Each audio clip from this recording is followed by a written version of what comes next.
महाभारत काल में ऐसी कई घटनाएं घटी हैं जिन्होंने महाभारत के युद्ध में महत्वपूर्ण भूमिका निभाई है। कर्ण का जन्म कुंती के विवाह से पहले हुआ था, जिस कारण कुंती ने उसे को त्याग दिया था। लेकिन कुंती के अलावा भी कई ऐसे पात्र थे जो कर्ण के जन्म की सच्चाई जानते थे। चलिए जानते हैं। कर्ण महाभारत का एक महत्वपूर्ण पात्र रहा है, जिनकी जन्म की कथा भी काफी रोचक है। पांडवों का सबसे बड़ा भाई होने के कारण भी कर्ण महाभारत के अंत तक अपने अधिकारों से वंचित रहा। उनसे अपने जीवन में कई कष्ट झेले।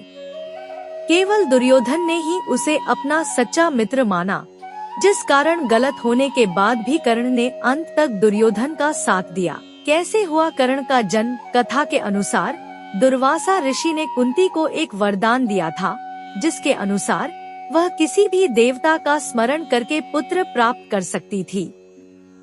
इस वरदान के चलते कुंती ने सूर्य देव का आवाहन किया, जिससे उसे कर्ण की प्राप्ति हुई। लेकिन कर्ण का जन्म कुंती के विवाह से पहले हुआ था, इसलिए लोकलाज के डर से उसने कर्ण को त्याग दिया था और एक नदी में प्रवाहित कर दिया था। हस्तिनापुर के सारथी के रूप में कार्य करने वाले अधिरथ को पुत्र के रूप में कर्ण की प्राप्ति हुई। अधिरथ की पत्नी राधा ने कर्ण को बड़े ही स्नेह के साथ पाला, जिस कारण उसे राधेय भी कहा जाता है। यह लोग भी जानते थे सच्चाई। कुंती ने सबसे ये बात सबसे छिपा कर रखी कि कर्ण उसका पुत्र है।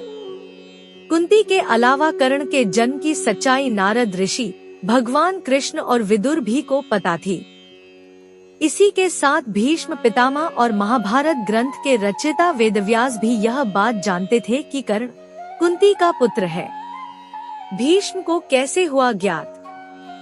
अपने अंतिम समय में जब भीष्म पितामह बाण शैया पर लेटे हुए थे, तब उन्होंने बताया कि वह कर्ण की सच्चाई जानते थे।